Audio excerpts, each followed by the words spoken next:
2003, which means that the Sierra Leone Act had not reflected the changes that have been made in the convention.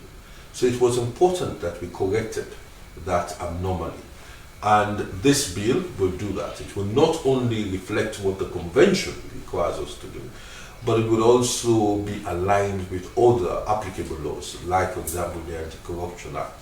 So if you take, for example, the 1984 Act, if you were to be involved in certain activities, the penalty would be a £10, a 10 leones fine. But now, if you take the Anti-Corruption Act, the penalty might be 50,000 and 5 years imprisonment. So we are, to a very large extent, criminalizing some of these activities, and we believe that that would be a deterrent to people actually getting involved in these activities. The other thing that I must share with the public is the fact that in terms of this act, we have looked at it from three perspectives. We want to look at activities that malpractices that take place pre the exams. So that will include things like uploading of CAS, that is a continuous assessment grades, where we've had some significant problems. Like, for example, in the case of duplication of candidates, where one candidate might be in 5 different centers. And then we have another set which will look at what will happen to malpractices and how do we deal with malpractices during the exams. That might include someone who takes a mobile phone into the exam hall, someone who colludes, someone who impersonates, and that type of thing. And then there's a third aspect which looks at what happens after the exams. So we've had cases where people will allege that they can go to WAEC and change the grades. So all of those things will now have specific sanctions and stiffer sanctions as compared to what was the case before. And we believe that those will act as a deterrent to the causes. But let me also further add that in the case of WAS for 2026, to curb the incidence of high absence rates, which is normally due to duplication of candidates, we have got all the school leaders to sign an undertaking, which actually says that if you have more than 2% absence in your center, then you are going to be held accountable to either repay the money, the difference between the 2% and the actual number that you have in your center, or you will be summarily dismissed. Okay, so Mr. Minister, whenever we talk about examination malpractice, the ministry, other agencies talk about how they are doing it. Now we are talking about a bill that you've taken to Parliament, that you take into Cabinet, which you want to take to Parliament. You spoke about the three aspects of the bill, three perspectives. One thing I've not heard is enumeration for the markers. Because when you look at it, one critical thing that always breeds this problem is that the people that do mark these papers, they are not being well paid, they are not well paid while marking the papers. And so if I'm not well paid marking volumes of papers, then someone just comes from the other end to give me some huge amount of money. People, they'll go and take it. So what does this particular law that you are pushing for, what does it speak, or does it speak to the welfare of the markers themselves? Well, I think in a sense I have to be very careful in terms of how I deal with this. We don't employ the markers. The markers might be our teachers, but nevertheless they are employed by WAEC. And so the contractual relationship between those markers and their employers or the person who employs them has to be with them, yes? But nevertheless, we are organizing a series of engagements. So my approach is very much what I would call a carrot and stick approach. And perhaps I need to make it more culturally sensitive. So let me call it a mango and stick approach.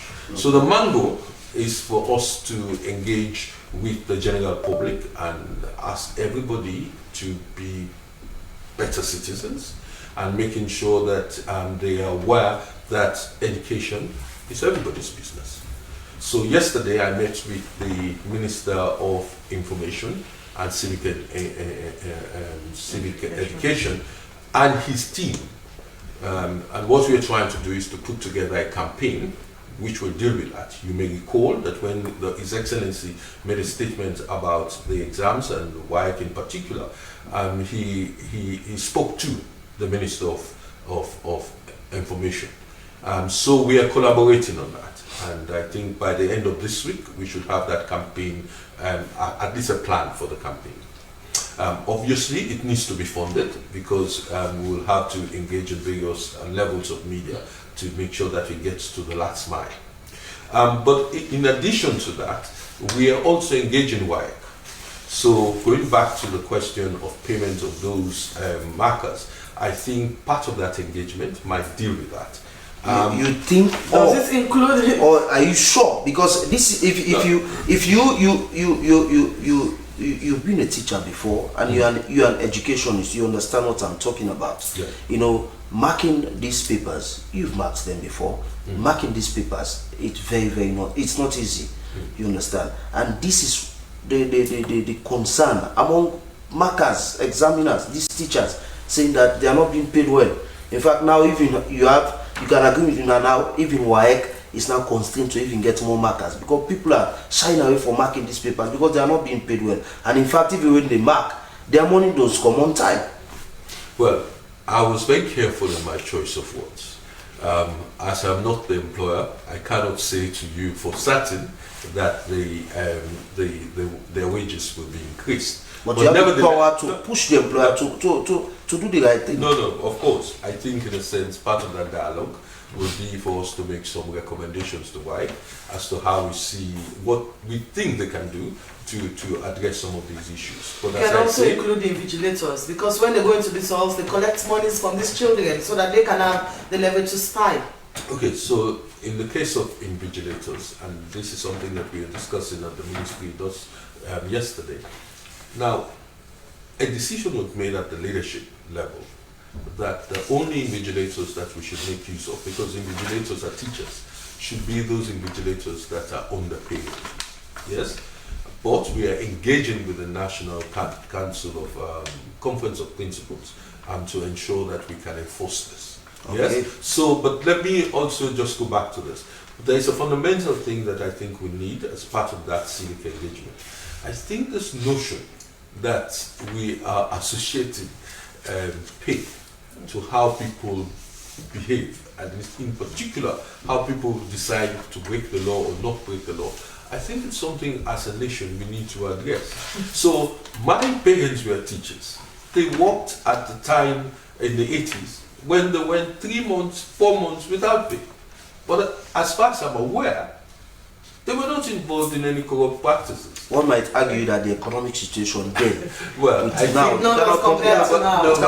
I think it's relative. I really think it's relative, because now you have the opportunity of doing other things as well. But nevertheless, but I'm just saying we have to, as a nation, have that conversation, because everything seems to be too transactional.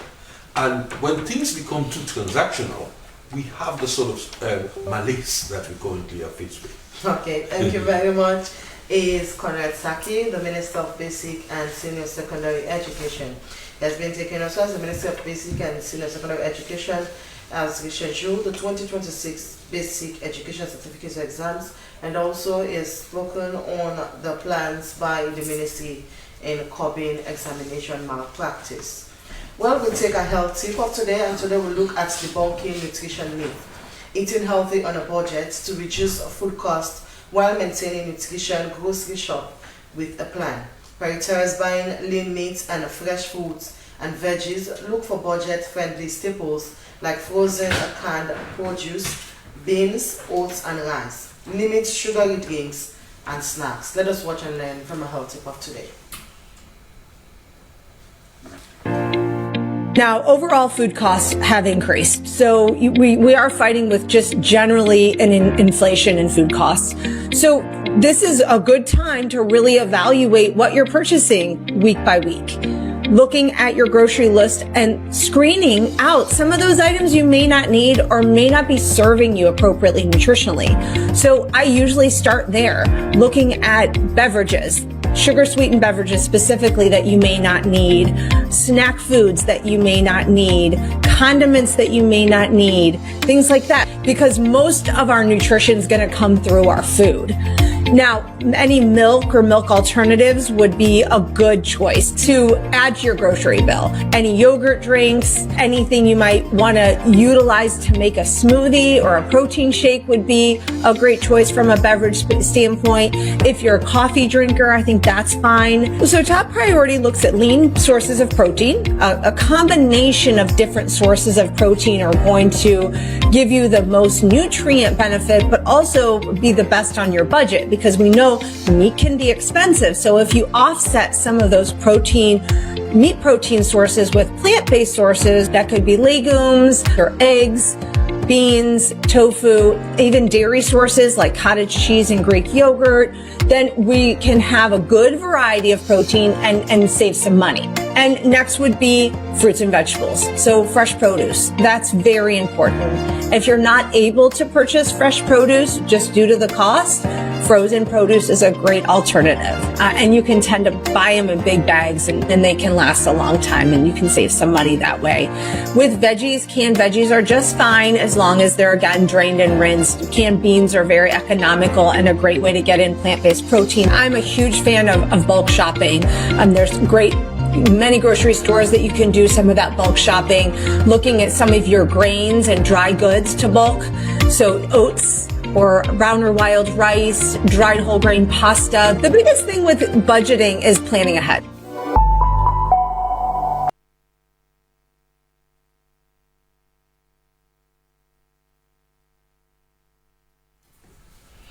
Welcome back. I hope you've learned a lot from that health tips that talks about the meat eating healthy on a budget. When we go over to another very sensitive issue that has to do with drugs issue, and the Inspector General of Police has commissioned a state-of-the-art transnational organized crime unit Toku forensic laboratory at Hastings, marking a major step in strengthening scientific investigation into transnational organized crime, particularly illicit drug trafficking. The new facility provides an improved working environment for the police forensic laboratory and boosts the Sierra Police capacity for evidence-based investigations and successful prosecutions. The facility is expected to handle key areas such as ballistic analysis, toxicology, and digital evidences, reducing the long delays that have often affected major cases. Police leadership said the lab will help investigators move from reliance on confessions to evidence-based policing that can stand up in courts. In the studio, we have been joined by Sierra Police Media 2 ASP Bobson Seno. Good morning and welcome to Good Morning, Sierra. Yeah, good morning and pleasure for having me this morning. One might be saying this news, you opening a new forensic laboratory as at this time, it's coming as a shock to many people, saying, why is it now? Or because you guys have been talking about forensic investigations and all of these things. So is it that you are just telling the public, oh, forensic investigation, when initially, actually you do not have the facility, but you are just talking it? No, actually we were having this thing before, but the facilities were hosted elsewhere at Connaught Hospital, and we all know the Connaught Hospital is not owned by police.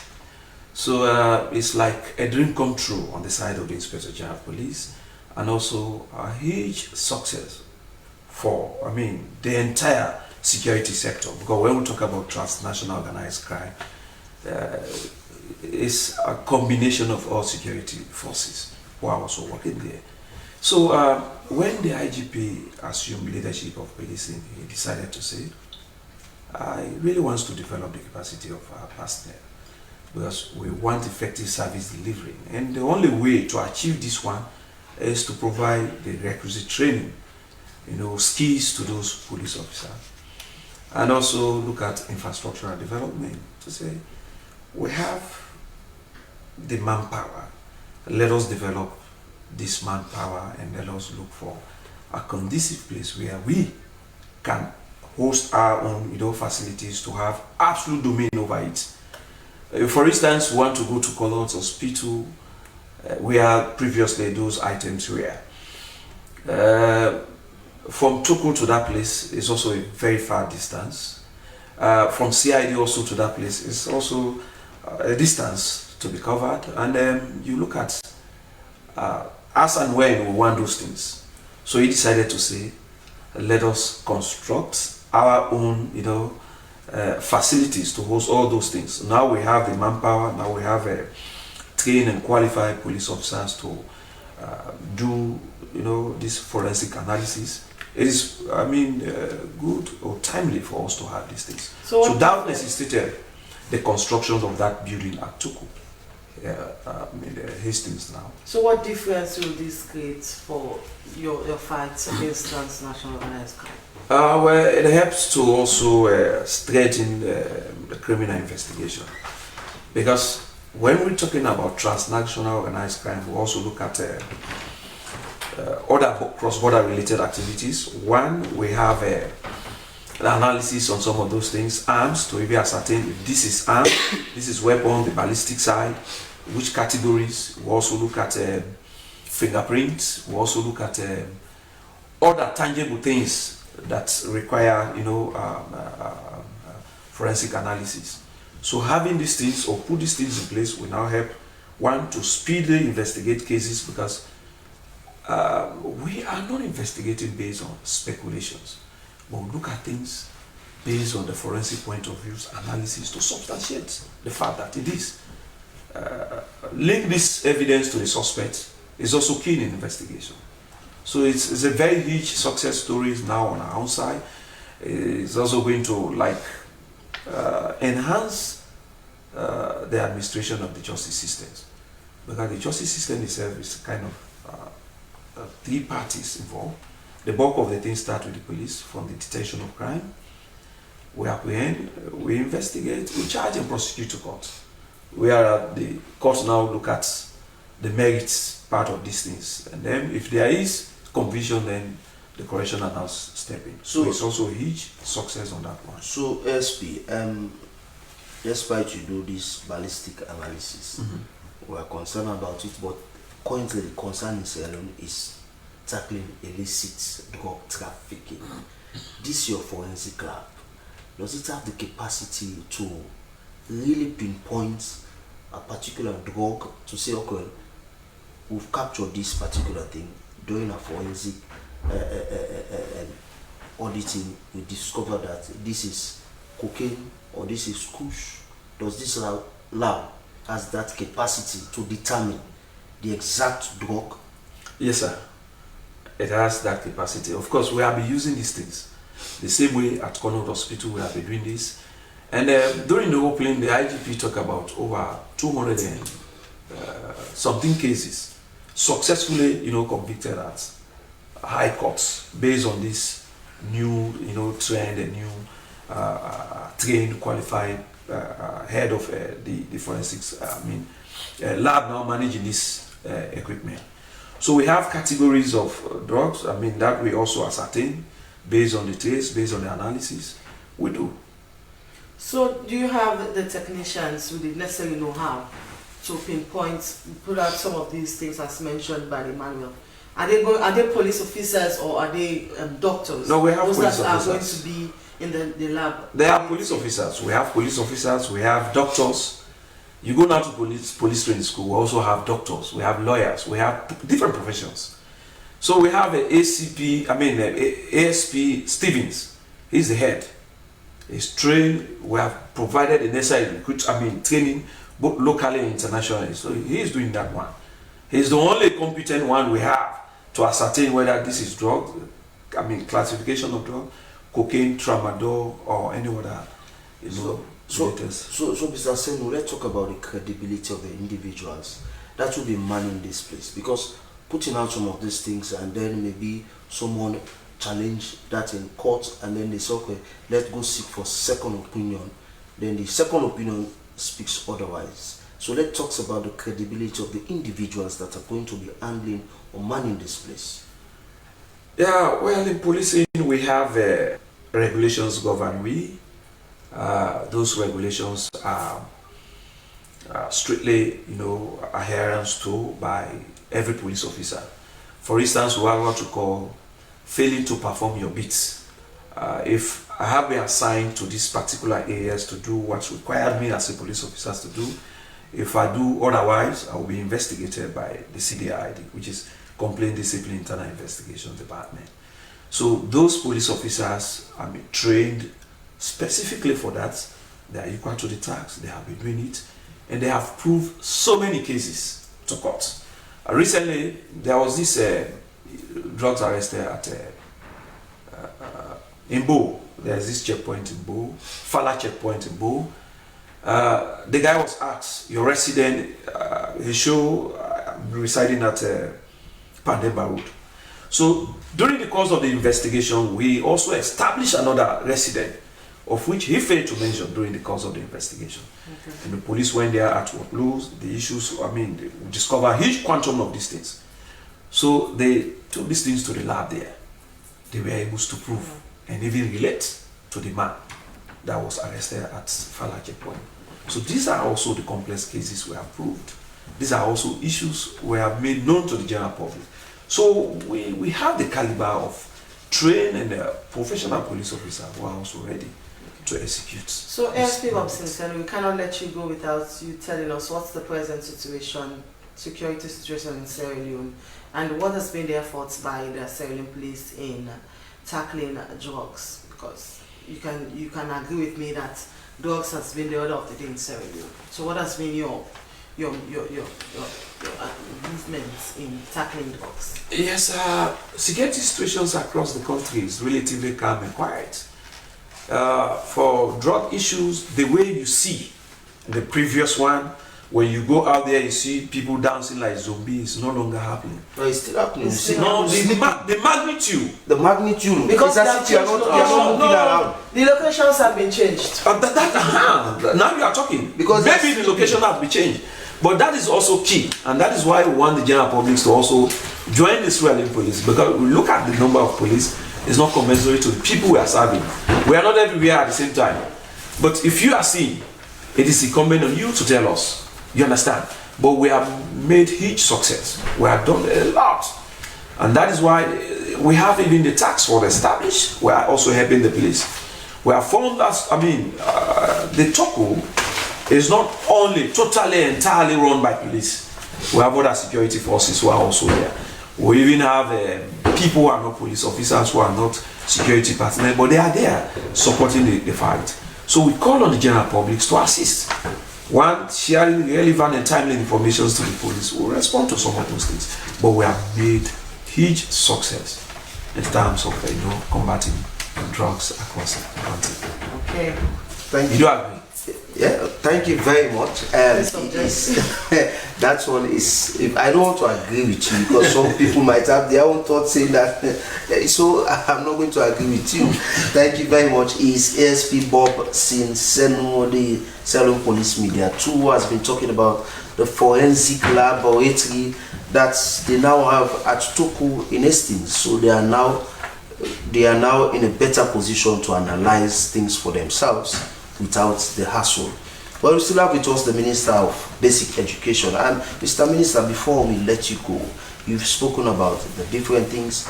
This, for the sake of emphasis, how well coordinated is your team for the conduct of this Becker examination? Well, I think one of the reasons why we decided to reschedule the process was for us to do a stock take of what has happened before us and use that to inform our processes for this coming decade. So I think what you would see over the next couple of weeks is that over that period you will have a team from the ministry accompanied by people from the fourth estate and also from civil society organizations, because we want third-party involvement in the process. And there's another element that I'm very keen to bring into the whole mix, and that is to have young people themselves to go out and see what is actually happening in terms of these exams. Of course, there are there are critics who have called themselves experts.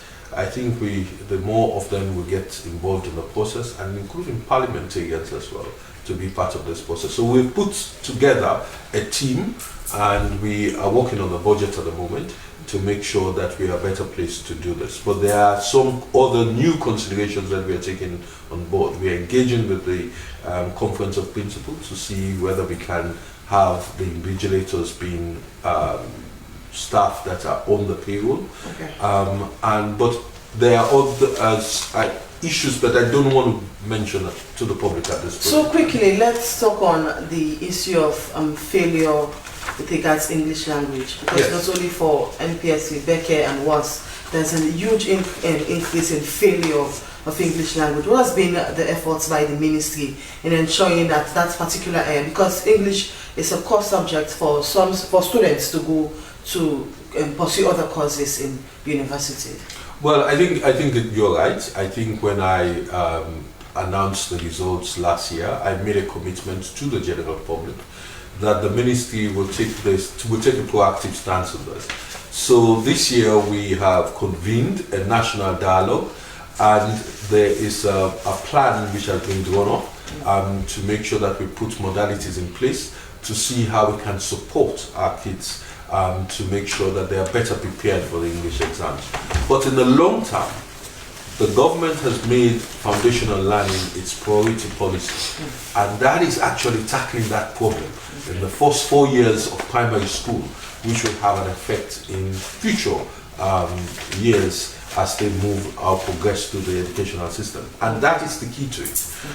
But nevertheless, we are mindful of the fact that there are those who have gone through that process and might not benefit from foundational learning, but we are putting in place some form of remediation and training of teachers to make sure that they can teach English alongside the syllabus, but also using the marking scheme of the chief examiner to influence the pedagogy that will be used to teach in English. Okay, so thank you very much. He is Conrad Sake, the Minister of Basic and Senior Secondary Education, who has been taking us to the plans for the Becker examinations and also other plans for the education sector. Thank you very much, Mr. Minister, and we'll hope to get you some other time.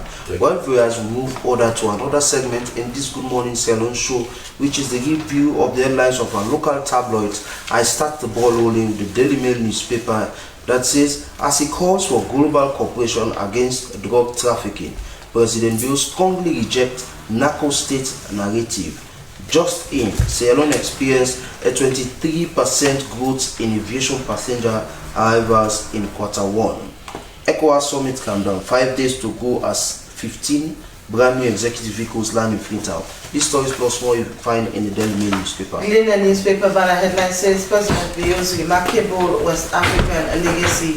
These stories and more you can find on the Daily newspaper. Well, the next one I have here is the Vantage newspaper that says SLPP APC are one people. SLPP chairman speaks. $400,000 gold fraud. Admiral Bio husband in court. These stories plus more you find in the Vantage newspaper. Pyramid newspaper banner headline says Roots launches citizens movement anthem. Government suspends $25 airport security fee, and Bio consoles Ghana over flood disaster. These stories and more you find on the Pyramid newspaper. And the last one I have here is the Standard Times newspaper that says President Bio champions dialogue, constitutionalism and development. Travelers applaud suspension of $25 airport security fee. These stories plus more you find in the Standard Times newspaper. Africa 24 Communications newspaper banner headline says Lunge demolition opposition leader angry. Makeni mayor explodes. SLPP APC are one people. SLPP chairman. Well, the stories are more you can find on the Africa 24 Communications newspaper. But viewers must note that these headlines here that does not reflect the views of the SLPC, but we are merely reviewing them. Well, on that note, that's our draw. The curtains of Good Morning Sierra Leone that came to you from the Sierra Leone Broadcasting Corporation. Many thanks to a production crew, especially our producer Daphne Zainab Kamara. Good Morning Sierra Leone returns tomorrow. I am Esther Sako. But before we go, let's take the quote again. It's from Indian leader Mahatma Gandhi, and it says, "Live as if you are to die tomorrow. Learn as if you are to live forever." I have been Emmanuel Samuel. Good morning, sir. We talk tomorrow same time. Take good to the SLBC. Goodbye. As a mother of the house, whenever I want to prepare palm soup, there's no need pounding palm fruit. All I need is Nkulenu's Ghana's original palm soup base. My soup is done, and its preparation, it is not difficult at all. Nkulenu palm soup base, it's easily done with no difficulties. Just take few ladles and your soup is done. And its flavor, it's amazing. This is Nkulenu's Ghana's original palm soup base. And this is Nkulenu's Ghana's original spiced palm soup base. Iron fruit and turkey berries are naturally added. Also available Brown Gold natural cocoa powder, Sunny Gold brown sugar, meat fufu flour, shito, pisa and moringa. All available at Nyami Ado Enterprise, 1 Lower Waterloo Street, Freetown. Nkulenu palm soup base. Ghanaian original taste.